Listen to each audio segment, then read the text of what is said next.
தமிழக முதலமைச்சர் ஜோசப் விஜயின் தொகுதியான பெரம்பூரில் ரேஷன் அரிசி மூட்டை மூட்டையாக கடத்தப்பட்ட சம்பவம் பரபரப்பை ஏற்படுத்தியுள்ளது. என்ன நடந்தது? முழு விவரங்களை பார்க்கலாம்.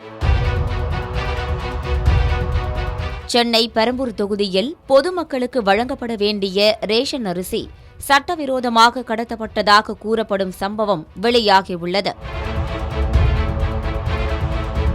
வெளியான தகவல்களின்படி நியாய விலைக் கடைகளில் இருந்து சேகரிக்கப்பட்டதாக கூறப்படும் ரேஷன் அரிசி மூட்டைகள் முதலில் இருசக்கர வாகனங்களில் ஏற்றப்பட்டு பின்னர் டாடா ஏஸ் வாகனத்தில் மாற்றி எடுத்துச் செல்லப்பட்டதாக கூறப்படுகிறது.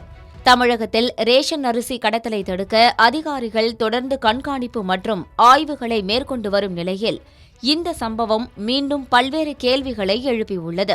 குறிப்பாக அண்மையில் தமிழக முதலமைச்சர் ஜோசப் விஜய் பெரம்பூர் தொகுதியில் உள்ள நியாய விலைக் கடைக்கு நேரில் சென்று பொருட்களின் தரம் மற்றும் விநியோக முறையை ஆய்வு செய்து பொதுமக்களுக்கும் பொருட்களை வழங்கியிருந்தார்.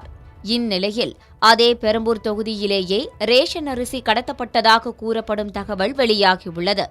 இந்த சம்பவம் தொடர்பாக அதிகாரிகள் விசாரணை நடத்துவார்களா என்று பொதுமக்கள் மத்தியில் கேள்விகள் எழுந்துள்ளன. பொதுமக்களுக்காக வழங்கப்படும் அத்தியாவசிய உணவுப் பொருட்கள் முறைகேடாக பயன்படுத்தப்படாமல் இருப்பதை உறுதி செய்ய அதிகாரிகள் தீவிர நடவடிக்கை எடுக்க வேண்டும் என்ற கோரிக்கையும் எழுந்துள்ளது.